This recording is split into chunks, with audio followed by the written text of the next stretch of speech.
share saya punya slide. Sorry, line kat sini tak berapa nak stable lah hari ni. Dia asyik on off je.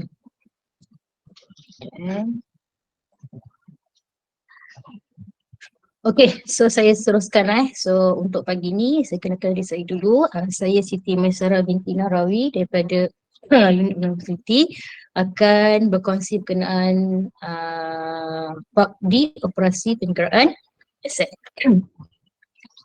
Okay, untuk makluman apa tu saya nak off dulu kamera sebab internet kat sini dia tak berapa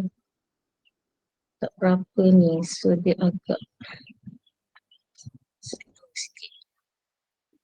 okay, slide semua orang nampak. Okay, untuk makluman saya rasa setiap agensi atau setiap premis memang ada melaksanakan kerja operasi dan penyelenggaraan aset. So saya percaya pihak Tuan telah melakukannya, cuma perkongsian kita pada pagi ini mungkin kita nak tengok daripada segi penambahbaikan atau dekat ruang mana yang kita boleh tambah baik daripada segi pesanan yang telah dilaksanakan oleh pihak Tuan di premis masing-masing lah. Okay. Apa itu pelaporan operasi dan penyelenggaraan aset? Kalau semalam kita dah belajar atau kita dah tahu macam mana kita nak plan atau macam mana kita nak rancang kerja operasi dan penyelenggaraan aset atau OPA yang akan kita laksanakan di premis masing-masing. So untuk pagi ini, bila you all dah rancang, you all nak kena laksanakan. So macam mana kita laksanakan? So di sinilah kita beritahu macam mana kita laksanakan dengan cara yang teratur dan didokumentkan lah. Okay, apa itu pelaporan operasi dan penyelenggaraan aset, iaitu prosedur pelaksanaan dan pelaporan operasi dan penyelenggaraan aset. Maksudnya selain daripada laksana, yang kedua ialah kita perlu buat pelaporan. Kenapa? Memastikan OPA dilaksanakan dengan lancar dan telus berdasarkan kita punya POPA lah. Kalau plan POPA you ada nak buat beberapa aktiviti atau you dah plan beberapa aktiviti dirancang, so kita nak pastikan apa yang you plan tu dilaksanakan mengikut perancangan you all lah. So bila berdasarkan hasil tahun, di mana berlakunya pelaksanaan ini, berlaku setiap peringkat premis lah, tak kisahlah sama ada di negeri, wilayah, jabatan atau di kementerian masing-masing. Siapa yang terlibat dalam proses atau pelaksanaan pelaporan ini, selalunya arahan datang daripada PTF, pengurus ialah POF dan pengendali ialah kontraktor, ataupun kalau kata kita tak ada kontraktor, kita guna tenaga jabatan, pengendali adalah tenaga jabatan lah. So bagaimana? Mengikut proses kerja yang ditetapkan. Okey, sebelum kita mula, kita recap sikit yang semalam punya. Di dalam perancangan untuk OPA ni, kita ada beberapa definisi atau terma yang kita perlu faham lah. Satu ialah jenis penyelenggaraan, iaitu apa maksud penyelenggaraan, iaitu satu gabungan semua aspek teknikal dan tindakan pentadbiran yang berkaitan dengan tujuan mengekalkan atau menjaga suatu binaan, sistem, jabatan supaya operasi mengikut fungsi yang ditetapkan. So dalam konsep OPA ni, kita dah bagikan kita punya jenis penyelenggaraan terbagi kepada 3 lah, di mana yang kawan saya sebut semalam. Contoh kita ada operasi aset, yang ni lebih kepada custodial services lah, yang mana lebih kepada macam housekeeping, keselamatan, pest control. Yang kedua ialah penyelenggaraan pembaikan dan ketiga ialah penyelenggaraan pencegahan. Kalau short for dia, kalau untuk pembaikan is for PYB, untuk pencegahan kita sebut PYC. Okey, ini definisi lah. Kalau semalam kita lebih clear sikit, operasi aset dia lebih kurang kepada mengekalkan kebersihan, keselamatan, estetik dan kemampanan suatu aset untuk fungsi yang ditetapkan. Contoh semalam kita sebut tu lah, housekeeping, pest control, apa lagi, pusat utility, pusat tenaga, semua ini dikategorikan di bawah operasi aset. Okey, yang kedua ialah penyelenggaraan pembaikan atau PYB. Okey, yang ni dia kalau kita tengok dalam kita punya skop kerja, dia lebih kepada kalau contoh kita buat senggara, kita dapat aduan. So orang aduan contoh kata okey lampu rosak, kita buat kita baiki. Okey tandas kita rosak, kita pergi baiki. Oh ini adalah di bawah PYB. Yang sebenarnya arahan tu lebih kepada dapat daripada aduan yang kita terima dalam premis kita lah. Okey, yang ketiga, jenis penyelenggaraan ketiga adalah penyelenggaraan pencegahan atau short form ni lah PYC. Yang ini yang jenis kata orang secara berkala ada berjadual. Yang mana kita memang kalau kata dalam plan kita, dalam kita buat perancangan dalam POPA tu, Kita dah kata every 6 month kena buat ni, every month kena buat ni, every year kena buat ni. So perancangan tu kita letak di bawah jenis penyelenggaraan pencegahan. Kebanyakannya kalau pencegahan ni dia lebih kepada item, banyaknya lah, banyak pada item mekanikal dengan elektrikal lah. Okay. Dan dalam konsep kita untuk pasangan upah, kita sebenarnya lebih prefer kalau kita buat pencegahan sebab macam kita sebutlah, mencegah lebih baik daripada membaiki. So better kalau benda tu kita cegah dulu sebelum kita nak repair. Sebab bila kita langsung tak maintain dia, benda tu dia punya kerosakan tu akan jadi lebih besar. Okay.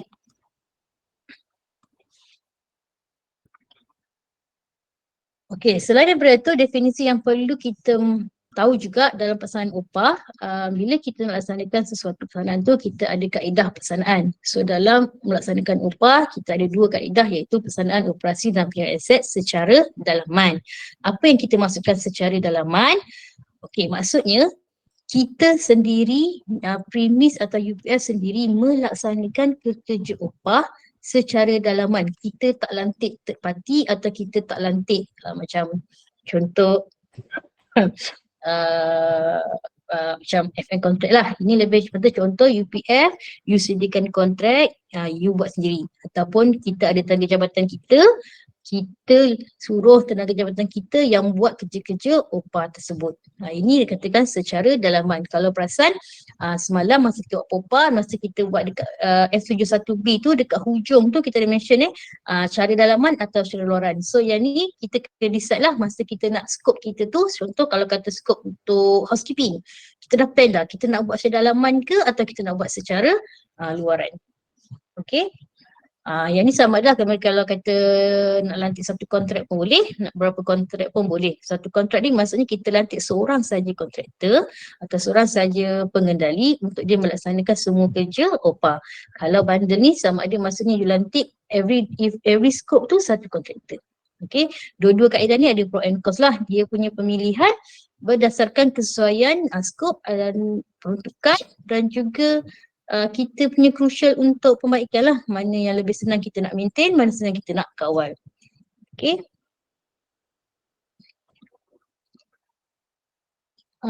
Untuk lagi satu, tadi sudah dalaman, yang ini adalah secara luaran. Okey, secara luaran ni maksudnya overall kita serahkan kepada third party daripada segi pengurusan. Cuma tugas kita adalah untuk pemantauan atau pegawai pengawal lah. Contoh yang ni secara sebenarnya kita sebut macam siapa yang telah buat pengurusan fasiliti, kontrak pengurusan fasiliti dan penyelenggaraan yang kita panggil FN kontrak tu, ini adalah salah satu daripada secara luaran lah. Maksudnya kita outsource everything kepada satu pihak untuk dia laksanakan semua termasuk daripada segi pengurusan. Kalau yang tadi pengurusan masih di bawah kita. Kita yang kena tengok jadual dia, kita yang kena fikir dia nak kena buat apa. Macam yang ni kita serahkan kepada satu pihak, dia akan fikir semua, kita just pantau dan kita sahkan apa yang dia cadangkan tu atau dia makan tu mematuhi apa yang kita nak. Okay. Okay, kita tengok kita punya charter prosedur. Yang ni kita boleh refer dalam kita punya buku tipata. Ia adalah charter prosedur di 2 untuk prosedur pelaksanaan pelaporan operasi dan pengeluaran aset. First kali apa-apa pun kita buat kerja, kalau kita recommend ni mestilah kita nak punca kuasa. Maksudnya nombor 1 kita arah POF laksana upah. Kalau kita ditugaskan sebagai POF, kita mesti dapat arahan kerja. Siapa yang memang kita ni tugasnya memang kita lah orang yang kena laksanakan upah ni. Sama ada arahan tu datang secara bertulis melalui surat rasmi, memo, minit ataupun pengesahan peruntukan. Okay, yang ni memang perlu dilaksanakan lah. Yang perlu ada berkuasa untuk pegawai POF tu melaksanakan kerja upah tu. Okay, yang kedua rancang upah berdasarkan penjualan semula upah. Okay, keterangan dia aktiviti upah sedangkan semula. Okey, masa kita buat upah F71B, F71C kita mohon duit tu, kadang kita mohon banyak tu, tetapi selalunya jaranglah kita dapat exactly apa yang kita nak. Kalau kita dapat exactly apa yang kita nak, senang. Kita just buat terus apa yang kita dapat tu. Kita dah plan apa, buat je terus. Tapi let's say lah, kalau kata contoh you mohon 10,000 tapi you dapat 5,000, so yang ni UPF atau POF dengan tim dia kena selaraskan balik. Kena pilih mana yang lebih priority, mana yang lebih crucial untuk kita laksanakan dahulu. Okay. Lepas tu yang ketiga, tentukan kaedah pelaksanaan. So dekat sini tadi yang saya sebut, kita kena tentukan kaedah upah secara kedalaman iaitu tanggungjawatan atau kontraktor atau luaran. Okay, saya sebut ni, penentuan ni it depends pada kita punya business. Kalau kata kita punya premis bukanlah yang jenis high end, bukanlah yang jenis banyak sangat aset, atau premis kita biasa je, maksudnya kita punya business tu atau kita punya aktiviti office tu macam building biasa, pejabat biasa, tak banyak sangat benda-benda yang kritikal. So mungkin kita boleh buat secara lantikan kontraktor saja. Tidak perlu kita outsource sebab F contract. Sebab bila kita buat secara FN contract ni, makluman dia punya cost memang agak tinggi lah. So takut kita ada limited budget, so kita boleh buat secara tenaga dalaman. So nanti dia punya prosedur ni kita akan go through untuk prosedur 3, 4, 5 dan 6 lah. Yang keempat adalah yang paling penting, kemuka laporan penyelenggaraan dan penyiasat taklih iaitu MQ3. So yang ni mungkin kita akan tekankan sikit sebab bila kita pergi naziran, dia tak ada masalah bagi pelanangan sebab pesanaan perolehan, pelantikan kontraktor, pemantauan, memang agensi tak ada masalah sebab dia similar macam kita buat projek. Sampai nak buat projek, you all pantau, you all jaga kontraktor, you all buat bayaran. So benda tu is a norm thing. Cuma bila masuk buat pelaporan yang di bawah tindakan UPF tu nanti, mungkin ada perlu tambah baiklah di setiap agensi masing-masing. Nanti kita akan go through lah untuk yang tu. Okay.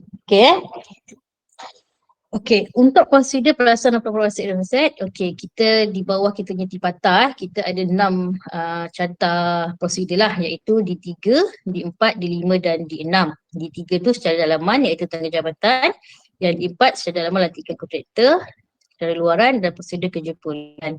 So secara dalaman tadi ada 2 sama ada tenaga jabatan atau lantikan kontraktor. So maksudnya kalau kata kita ni memang ada staff, secara dalaman, you all ada staff yang boleh melaksanakan kerja itu. Contoh, boleh tukar lampu, boleh repair, aircon, boleh buat apa. So, you all boleh pakai tenaga jabatan. Tapi kalau tak ada orang yang memang kompeten untuk melaksanakan kerja tu, nak tak nak memang kita kena buat secara lantikan kontraktor. Okay, kita pergi dulu kepada secara dalaman. Okay, satu, kita kena timbalan kerja sama ada aduan, PPM atau PPM lah.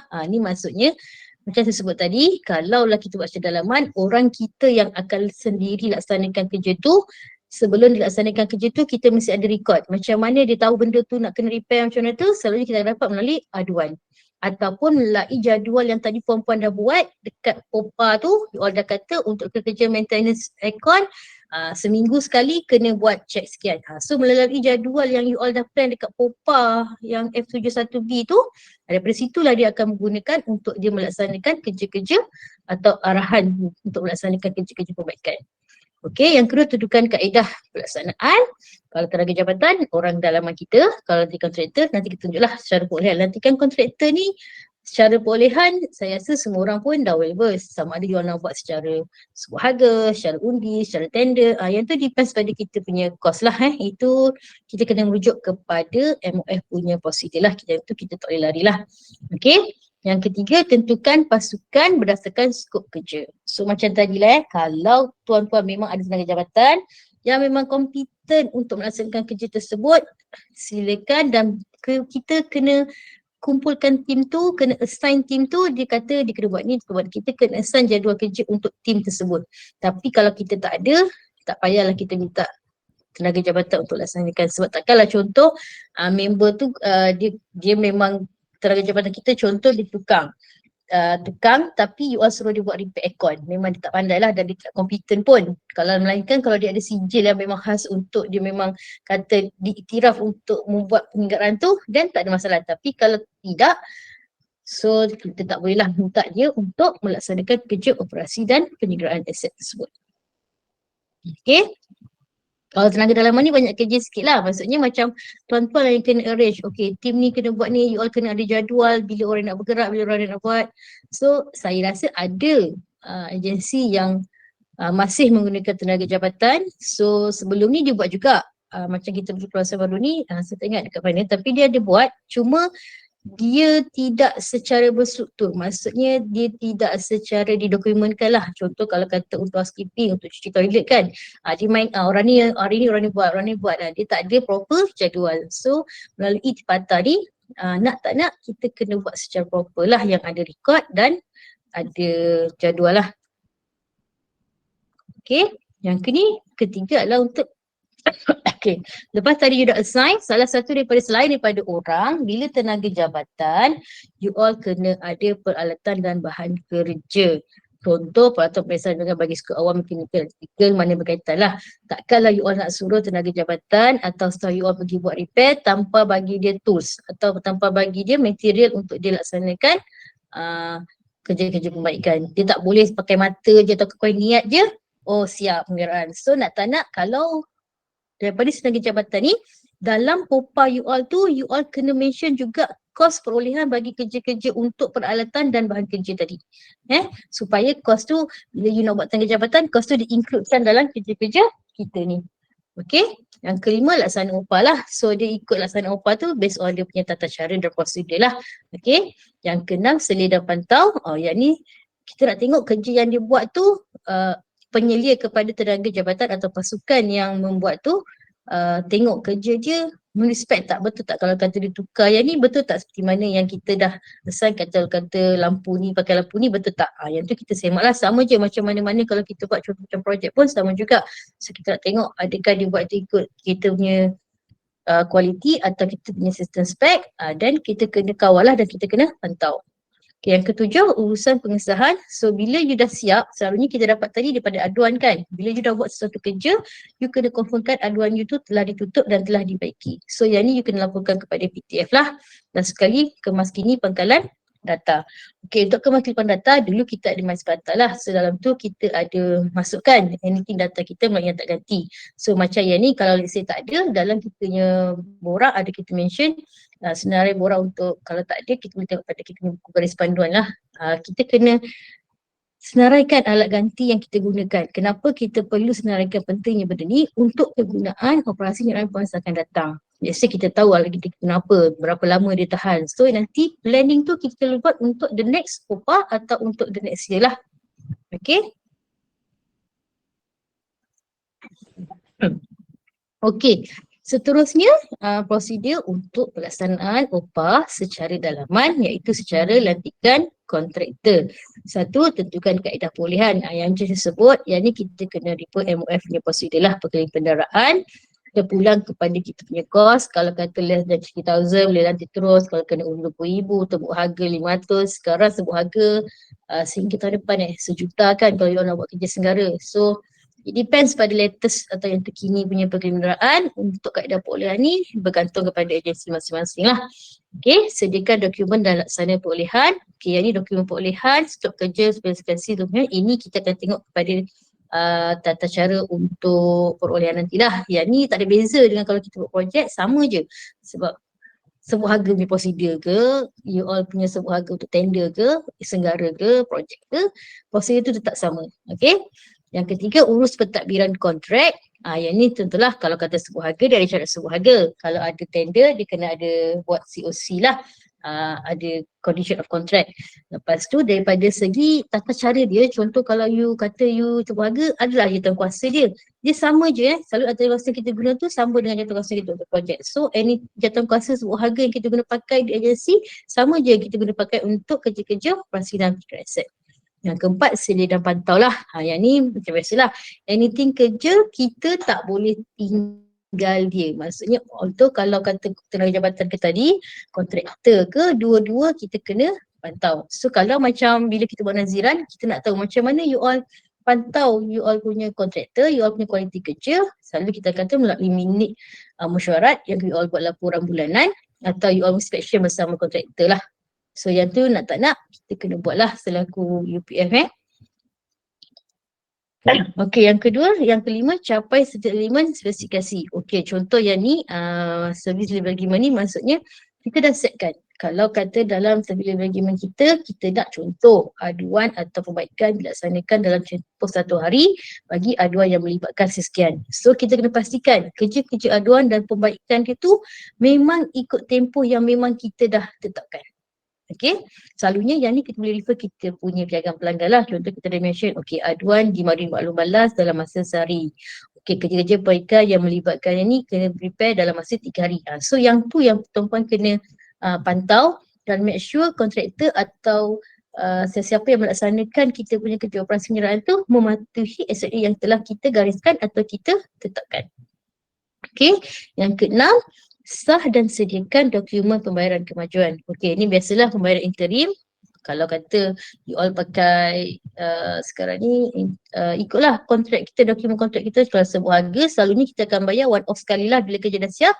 Kalau untuk tender kita akan bayar secara interim lah atau secara bulanan.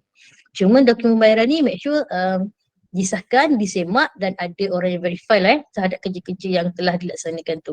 Selalunya kita akan tengok juga daripada laporan you all tu, kita nak tengok laporan sebelum, semasa dan selepas sebagai pembuktian bahawa satu kerja tu telah kita laksanakan.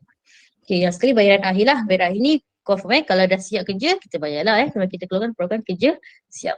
Yang ni depends pada syarat kontrak lah. Kalau sebuah harga dia tak adalah syarat kontrak. Kalau tender mungkin ada. So kita kena refer kita punya COC tu lah. Okay, yang ke-8, pengurusan penamatan kontrak. Kalau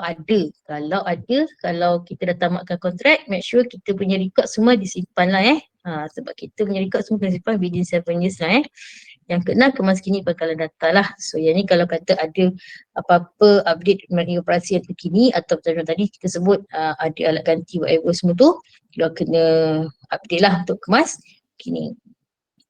Okay. Okey, saya teruskan dengan prosedur untuk pelaksanaan operasi penyeraan secara luaran. Kalau biasa kita dengar luaran ni FM kontrak. So saya rasa banyak dah sekarang agensi yang dah keen atau dah berminat untuk buat FM kontrak. Okey.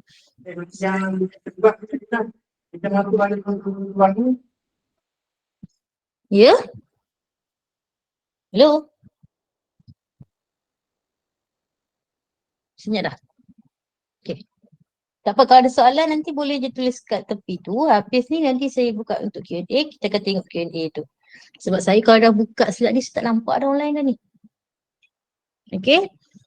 Saya sambung boleh Okey, yang kelima secara luaran atau boleh nanti kalau ada soalan tak apa. Kita, sebab tadi suara dia ada tapi macam putus-putus. Tak dengar. Okey, untuk secara luaran, satu kita kan kaedah perolehan lah. Kalau secara luaran ni selalunya kalau kontrak FM ni memang tender lah sebab kita dah tahu kos dia memang of course lebih daripada RM500,000 lah Okey, kedua kita kena sediakan dokumen dan laksana perolehan kontrak facility. Yang ni dokumen perolehan ni, skop kerja, spesifikasi, dokumen seluruh syarat kontrak ni seperti mana yang tetap lah dalam kita punya condition kontrak atau syarat kontrak. Kalau FM kontrak sekarang ni kita mengguna pakai condition of contract untuk FM contract 2016 lah. So kalau kata agensi, kebanyakan ni agensi yang nak buat FM contract ni, dia akan datang kepada kami, kita akan beritahu dia sebelum you nak laksanakan FM contract ni, dia ada beberapa persediaan yang you perlu buat dulu sebelum kita laksanakan FM contract. Satu, you kena buat penilaian. Satu, you kena tahu condition premis you sekarang ni macam mana keadaannya, apa kerja-kerja kecacatan yang ada. Sebab by right, sebelum you nak kerja-kerja OPA, kerja-kerja pembaikan yang besar you perlu baiki dulu baru kita boleh buat kerja operasi dan penyelenggaraan. Kita tak nak you masukkan kerja-kerja pembaikan yang besar tu dalam kontrak FM tu. Sebab bila you masukkan dalam kontrak FM tu, nanti kerja tu lagi besar daripada kerja-kerja sepatutnya dia buat untuk maintenance. Boleh Okey, tapi untuk aset warisan, kita perlu pastikan kontraktor yang kita nak lantik tu, dia berdaftar di bawah kod B03 lah. Sebab yang ni dia khas sebab dia aset warisan. Dia ada kod 03 iaitu pemeliharaan dan pemeliharaan. Okey, yang ketiga, urus pentadbiran kontrak. Yang ni macam biasalah dia sebut tadi, pelantikan mesti ada jalan kuasa, mesti ada iklan, mesti ada tender, mesti ada SST, mesti ada pilihan teknikal. Yang ni norm memang prosedur yang kalau kita nak buat untuk bagi sesuatu perolehan.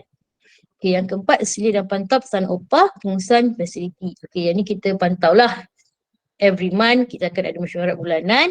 So kita tengoklah progress dia macam mana. Kalau ada yang tak apa ke, depends pada syarat kontrak. Kalau kata dulu ada pemotongan APT, dan kita ikut syarat kontrak lah seperti mana yang dalam termaktub dalam kita punya kontrak. Okey, yang ni pengukuran pencapaian KPI. Nah, sebab kalau dalam FA kontrak atau KPI, kita akan pastikan sekiranya dia tak mencapai KPI yang kita dah tetapkan, akan ada certain of deduction atau certain denda lah kita akan kenakan kepada kontraktor tersebut. So yang ni memang kita kena pantau dan kita kena tahu apa KPI yang telah kita setkan dalam kita punya syarat kontrak. Okey, yang ni sah dan sediakan dokumen. Pembayaran interim benda yang sama macam sebut tadi. Kalau secara tender ni selalu kita buat every month. Dan satu yang saya suka ingatkan dekat sini, kalau FA contract kita ada verifier betul. Cuma pihak yang melaksanakan tu kena make sure kita buat valuation bersama lah. Kita kena make sure yang kerja yang dilaksanakan tu sememangnya memang dilaksanakan. Tidaklah kata orang benda tak buat tapi kita approvekan. Okay. Yang ketiga bayaran akhir. Bayaran akhir lepas dah siap lah semua everything dah siap. Selalunya kalau F contract dia selalu sekarang ni 3 tahun lah. So after 3 years bayaran akhir kita buat habislah. Dia tak ada dah EOT ke, dia tak ada dah. Dia kalau habis. Tak macam projek ada EOT. Kalau macam kontrak ni dia kalau tamat kontrak bulan tu lah dia akan tamat terus. Okay, yang ke-8 pengurusan apa kontrak. Yang ni macam biasalah semua dokumen yang berkaitan betul kontrak atau penamatan kontrak kita perlu simpan untuk rekod seterusnya. Yang kelima pantau kemaskinan berletak oleh kontraktor fasiliti. So inilah masalah. Okey. Seterusnya untuk prosedur kerja perolehan, yang ini saya sebut tadi, perolehan tadi yang melibatkan cadangan kerja kontrak. Sama ada tentukan jenis perolehan, skop kerja, spesifikasi, dokumen, syarat kontrak. Okey, macam mana kita nak tentukan skop kerja? Daripada contoh kalau tadi kita buat penilaian, kan kita sebut ada apa-apa kita nak buat, sama ada nak buat pelipun ke, nak operasi kerajaan state ke, semalam pun salah satu daripada wakil cawan sebut, you kena buat penilaian. Sebab daripada penilaian tu nanti you akan tahu kerja apa atau apa yang rosak atau apa yang perlu dibaiki dekat you punya premis. So you dah tahu dah skop apa yang terlibat. Okay. Dekat situ dah tentukan. Dan sama juga kalau contoh kalau you dah ada previous punya kontrak, you boleh dapatkan latest punya report. So you dah tahu dekat mana yang you perlu tambah baik atau skop mana yang perlu ditekankan atau skop mana yang perlu dikeluarkan. Mungkin benda tu dah tak elok, so daripada dulu you buat mata every month, mungkin dah boleh tukar jadi 3 bulan. It depends pada kita punya analisa lah selepas kita dapat atau selepas sesuatu kontrak atau kerja OPA tu habis. Okay. Anggaran kos kontrak, yang ni memang kita kena buat lah. Yang ni kalau ikut sekarang ni kita belum ada standard untuk FM contract punya pricing lah. So tapi kalau untuk price ni you all boleh rujuk pada kita punya QS lah Secara dasarnya kita belum ada official lah untuk anggaran kos secara standard. Cuma kalau kata agensi tiada kepala teknikal untuk menentukan tu, boleh minta khidmat nasihat kepada pihak JKR lah Okay, yang kini terima keputusan, yang ni biasa lah prosedur dia. Lepas you dah buat anggaran kos, you kena masuk jatuh kuasa tender, you kena masuk jatuh teknikal, itu prosedur yang sama seperti mana prosedur dalam perolehan kewangan lah. Okay, lantik kontraktor, keluar SST, keluar semua surat lantikan kontraktor, SST bagai semua. Yang keenam, selia penyelenggaraan pada kontrak. Ini samalah pemantauan ni, sama saya sebut tadi, every month punya meeting lah make sure every month punya meeting. Okay, kalau you laksanakan ni secara FM, maksudnya you lantik selalunya JKR akan jadi dia punya pelaksana kan. So make sure, kadang klien tak sempat nak turun meeting, kita faham. Terkadang tak boleh nak commit every month untuk meeting tu. Tapi make sure klien atau kita UPF yang menguruskan OPA ni, kita dapat satu salinan laporan bulanan tu. Sebab nanti dekat pelaporan, tugas kita UPF adalah untuk menyediakan pelaporan tipata. So bukan agensi pelaksana tu yang akan sediakan. So kita kena make sure kita ada satu laporan tu untuk kita abstract data daripada laporan tu untuk masukkan dalam pelaporan tipata kita. Okay. Okay, ni yang saya sebut tadi, pelaporan yang saya sebut tadi. Lepas kita dah buat perancangan pelaporan, bila dah laksanakan kerja, kita nak laksanakan selain daripada kerja tu, kita nak laksanakan pelaporan dalam dokumen tipata atau borang tipata lah. So dalam borang tipata, dalam bab OPA, dia ada 2 borang je untuk pelaporan, F72, F73. F73 ni untuk peringkat premis. Maksudnya dekat sini kalau kita tengok, kita nak cerita kita punya status pelaporan fizikal dan bukanlah fizikal, laporan kewangan kita dan pelaporan aktiviti yang kita rancang. Okey, yang atas ni ikutlah bulan kita bulan berapa, tahun semasa lah. So yang ni ni mana-mana pun kalau tengok dekat kita punya borang sama je yang atas ni. Okey, kita kat sini yang beza ni. Skop aktiviti, butiran aktiviti ni. Okey, yang ni kalau dekat OPA tu kita kat sini kita tulis operasi aset, kita tulis PYB, kita tulis PYC. Okey, so sekarang ni untuk dekat sini kita faham bila you dah laksanakan kontrak, dalam kontrak tu mungkin bercampur kerja-kerja PYB dengan kerja PYC. Macam mana pula you nak asingkan nanti bila dekat belanjawan bagai semua ni kan. Tak adalah dalam satu kontrak tu you nak asingkan, okay kerja PYB kosnya RM50, kerja PYC kosnya RM50. Tak ada siapa pun yang sanggup nak asingkan macam tu.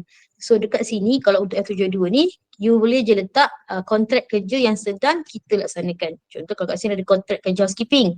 So program operasi rancangan, kita tengok balik yang kita punya perancangan tu, kan kita buat kerja housekeeping last kali itu secara dalaman lantikan kontraktor. So yang itu adalah satu kerja. So dekat sini akan ada rancangan satu. So depends dari kita punya POPA yang tadilah yang kita punya plan masa F71B tu. Okay, yang laksana ni yang sebenar lah yang kita laksanakan. So pencapaian laksana versus yang rancang lah nak tengok betul tak yang you rancang ni you laksana tak. Let's say kalau rancangan you ada 10 aktiviti tapi yang you laksana cuma 8, so tak sampai lah 100%. So yang ni untuk ABM, yang ni ada dua lah, satu untuk mohon, terima dan jumlah belanja. Yang mohon yang kita dekat F71C tu, terima ni yang kita dapat daripada selepas kelulusan lah, yang jumlah belanja ni kita punya belanja lah every month tu. Kalau kata sebut harga mungkin tak dapat every month lah. So at the end of tu baru kita dapat lah. Okay. Untuk operasi aset, okay, yang jadi dua dalam JKR F72 ni, satu untuk POPA dan bajet tahunan, satu lagi untuk KPI penyelenggaraan. Okay, yang ni kolom yang POPA dan bajet tahunan ni tak ada masalah. Kalau setakat kita pergi buat naziran hari tu, semua orang boleh isi. Cuma bila masuk yang kolom KPI penyelenggaraan ni, agak ramai yang tak isilah. Okay, KPI penyelenggaraan ni sebenarnya data dia ni sebenarnya kita nak di end of year setiap setahun. Cuma kalau kita sebagai orang UPF, data tu kita kena kumpul every month. Sebab kalau hujung tahun baru you nak kumpul, you perlu sediakan 12 bulan punya data. Mana nak cari, mana nak dapat kalau you all tak ada satu macam database kan. So F72 ni boleh jadikan sebagai database untuk secara bulanan untuk you kumpulkan data-data untuk KPI penyelenggaraan you all. Okay, kita tengok kat sini operasi aset Operasi aset ni macam inilah, contoh dekat F71B tadi you dah rancang bilangan aktiviti yang dilaksanakan berapa. So nanti you tengoklah yang you laksanakan berapa. Itu saya kata tadi, bila you ada jadual, contoh kalau you kata dalam satu minggu tu ada kerja-kerja berapa. So you kena berapa aktiviti yang dilaksanakan dalam minggu tu dan you kenderaan untuk sebulan tu. Okay. So nanti you tengok kat sini bilangan yang ni. Okay, operasi aset ni yang housekeeping lah. Kalau kata you ada 3 kontrak housekeeping, contoh you ada 3 kontrak operasi aset, contoh housekeeping, pest control dengan keselamatan. So 3 aktiviti tu you kena campur untuk dapatkan bilangan aktiviti kumulatif untuk 3 di bawah kategori operasi aset. Okay, untuk yang kolom kedua ni penyerahan pembaikan. Penyerahan pembaikan ni lebih kepada aduan tadilah. Data yang perlukan ialah aduan yang kita respon dalam masa yang ditetapkan, dan satu lagi adalah respon yang kerja tu kita laksanakan mengikut tempoh yang ditetapkan. Maksudnya kita tutup aduan tu lah, kalau kata repair within 3 days, kita berjaya repair dalam 3 days. Ni untuk yang ni lah yang disebut ni. Okay, so untuk pencegahan, ini bilangan pencegahan berkala lah. Kalau kata dalam sebulan ada 3 kali kerja pencegahan, so you dah 3 kali je lah maksudnya. Kalau kata every month tu setiap minggu, setiap hari, so 7 lah dalam 4 ada 28 aktiviti. Macam itulah Okay, kajian kepuasan ni, ini yang selalunya kalau perasan siapa yang ada efek kontrak tu, dia selalu edar macam soal sidik tu, dia tanya puas hati tak dengan kerja, aircon okey tak, macam-macam lah soalan tu kan. Yang itulah yang kita akan nilai untuk dapatkan PI kajian kepuasan, iaitu untuk 2 orang untuk 2 pihak, iaitu staff dan juga pelanggan. Jadi kalau kita memang, agensi kita memang tak ada pelanggan, maksudnya tak apa, yang tu kita ada weightage lah untuk dia, hanya ada staff saja, so kita akan kira untuk staff saja punya kepuasan. Okay, yang last sekali, inilah overall untuk ni kita akan dapatkan jumlah KPI kita berapa. So dekat sini kita akan tahulah tahap untuk kita punya operational asset itu berapa. Okay, so untuk data yang KPI penyelenggaraan ni, kita akan bawa ke boran 3D nanti. Okay, yang ni kita akan bawa ke boran 3C lah. Okay, F73 pula tadi premis kan. So yang this one kumulatif untuk kita punya peringkat agensi atau peringkat negeri lah. Let's say kalau dekat sini, cuma dekat sini you all tak boleh kumulatif lah. Yang this one still kena ikut premise. Sebab kalau KPI penyelenggaraan ni atau KPA ni, dia kena by premise. Dia tak boleh kalau you ada premise 1, premise 2, you bahagi you punya KPI, you bagi 2 dapatkan KPA. Tidak, sebab KPA ni atau KPI penyelenggaraan ni, dia hanya untuk satu premise sahaja. Okey. Okay, ini contoh atau ini adalah buku-buku panduan operasi dan penyelenggaraan aset lah. Yang ni sebelum ni kita boleh download di laman web JPAK JKR saya tak pasti yang dah boleh gunakan ke tidak. Tapi buku-buku ni lah kalau kata tenaga jabatan tadi, anda katalah ya you all kena buat secara tenaga jabatan, you all kena guna buku ni. Dekat sini kita beritahu cara macam mana you nak buat, macam mana you nak plan, macam mana you nak kira jadual kerja you punya tenaga jabatan. Dan kita adakan juga format macam mana you nak keluarkan arahan kerja kepada kita punya team. Okay, yang ni yang tadi KPI penyelenggaraan tu, yang ni you kena guna buku ni lah macam mana kita nak kira KPI. Dia ada formula formula tu nanti, actually kita ada satu template, kalau you all nak kita boleh share, template tu dah siap formula, you tinggal masukkan je bilangan aktiviti yang you rancang, yang you laksana. Okay, yang ni kita boleh share. So yang ni guna pakai untuk you nak tentukan tadilah apa kita punya kekerapan untuk penyelenggaraan. Let's say kalau kita memang tak ada idea langsung, kita tahu kita ada aircon, tapi apa aku nak buat dengan aircon aku ni, apa kerja aku buat aircon ni, dalam buku ni kita dah beritahu dah seminimum atau seoptimum mana kerja-kerja boleh dilaksanakan dalam penyelenggaraan aircon atas sesuatu item lah.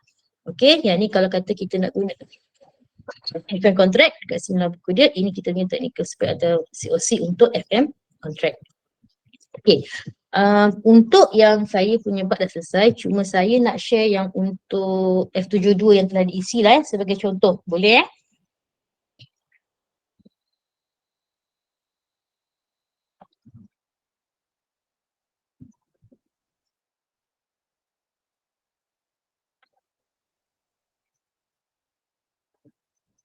Okay, kejap.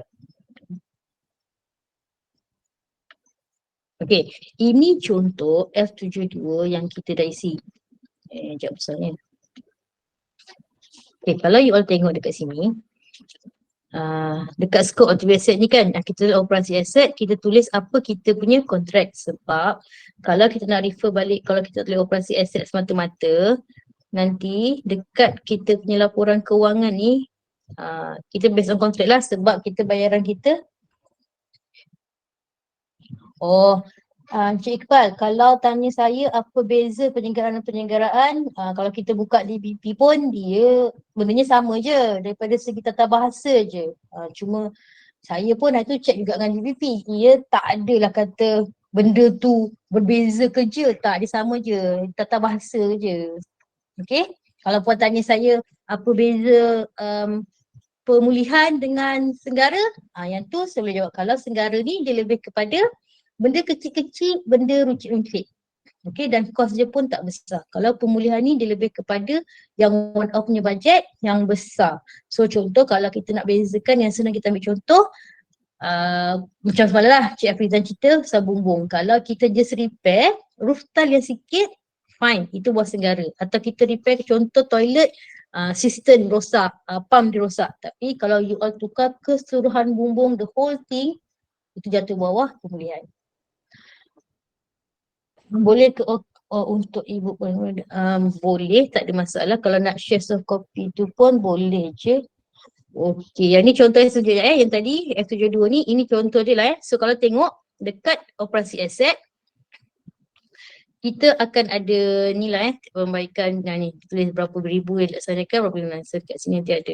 So yang ni, ini contoh template dia saya tunjukkan juga sebab tadi ada datanya.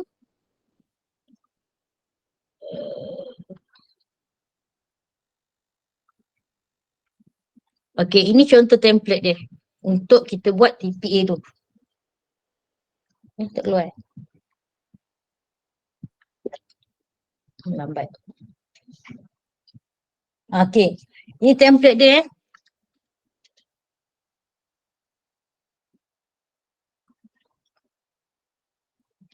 So template ni, macam saya sebut tadi, kalau kata you all every month tu, kena ada data lah. Untuk operasi aset Januari berapa yang ni masukkan je. So nanti yang dekat kolom yang peratus bagai semua ni, semua dah ada dia punya. Okay, actually kita buat quarterly. Cuma macam saya sebut tadi lah, bila you kena buat TPA ni, kalau you buat quarterly, data tu you nak kumpul untuk 3 bulan, 3 bulan, 3 bulan tu takut banyak. Kalau sikit tak apa. So kalau kata you simpan je dulu, you buat every month, you simpan je dulu, nanti bila quarterly untuk laporan dalam JPAK, you bagilah yang quarterly tu. Tapi untuk kita punya database, better kita ada every month punya lah. Okay, sebab kalau macam kita kontrak, selalunya kita ada laporan bulanan. So that's why saya kata UPF kena ada satu kopi laporan bulanan tu. Sebab F72, F73 disediakan oleh UPF bukan agensi pelaksana atau bukan kontraktor. So apa yang sebenarnya laporan bulanan yang disediakan oleh kontraktor atau agensi pelaksana tu, kita kena extract data tu masukkan dalam kita punya F72 tadi. Okay. So yang ni Puan, nak tanya yang kalau untuk yang apa KPI penyelenggaraan kan, dia hanya terpakai hanya untuk jabatan yang ada FM saja lah, betul? Kalau kita macam tak ada, tak perlu lah. Tak ada. Dia sebenarnya kalau ikutkan you pakai FM contract ke, you pakai tenaga jabatan ke, you pakai tenaga kontraktor ke, dia guna pakai. Pakai juga? Ya, sebab contoh macam ni. Biasa saya kata kalau kita buat tenaga FM contract senang. Kita minta je semua data kat dia. Kau mesti ada semua data kan? Kita minta kat dia. Tapi kalau kita buat secara dalaman atau dalam kontraktor, macam saya sebut tadi. Contoh you ada 3 kontraktor untuk operasi aset. So you kena collect data bertiga orang ni tau. Untuk you dapatkan PI dalam operasi aset. Memang kena buat. Okey, faham. Ya. Maksudnya kita kena extract data daripada laporan FM bulanan tu masuk dalam ni. Ya, tapi okey. Dalam FM bulanan tu dia tak adalah data tunjuk okey bilangan PPM saya tak bulan ni 500. Yang dilaksana 500. Tak ada kan? Dia lebih kepada saya punya PG berapa-berapa kan. Okey, untuk raw data tu FM kita ada. Cuma dalam laporan tu dia tak minta lah. Kalau dalam segi FM kontrak ni, you all kata, you all boleh kata saya nak tengok you all punya PPM yang you rancang, yang you laksana. Okay? Minta kat dia. Dia ada. Memang dia ada. Kalau kita saya kata kalau kontraktor FM ada tak masalah. Cuma nanti, perasan tak? Sekarang di FM kontraktor, dia tak buat kerja housekeeping. Betul? Housekeeping kita banyak dibuat oleh bahagian punya pentadbiran lah kan? So you all kena dapatkan data juga untuk operasi aset ni punya PI tau.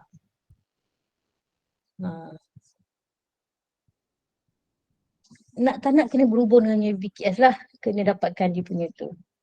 Okay. Tapi template ni boleh dapatkan template ni? Boleh, tak ada masalah. Nanti kita akan panjangkan kepada Rusia. Rusia boleh ni. Okay, last soalan. Last soalan apa dia? Okay, F72 ni kita buat based on pada premis, betul? Satu premis, betul. Kalau kita ada 5 premis, makna ada 5 lah laporan tu, betul? Betul. So yang patah F7/3 ni, maknanya dia kumulatif lah untuk 5 tu. Ya, sepatutnya lah. Okay, faham. Terima kasih, Puan. Okay. Nombor kontak, okay, sekejap lagi saya bagi, tak ada masalah. Kalian telefon yang masih tak daftarkan. Okay, nanti.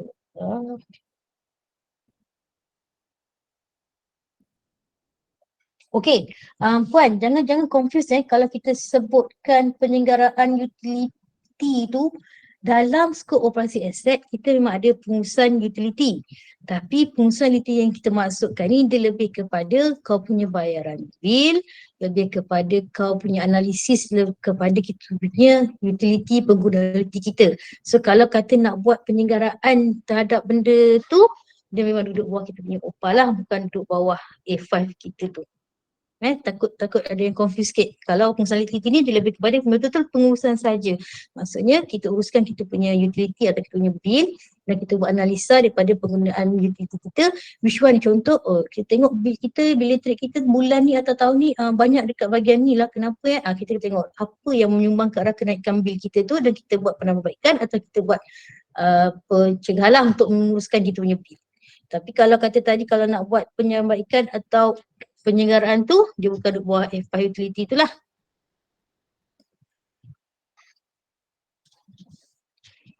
Okey, sepatutnya saya dah habis kan? Betul tak Rusia? Saya suka-suka je Betul Puan, dah habis Puan. Okay, so saya tak apa, anything question boleh tulis dekat tepi atau saya akan sediakan tinggalkan nombor kontak. So saya rasa saya tamatkan sesi saya untuk pagi ni. So saya minta maaf lah kalau ada salah bahasa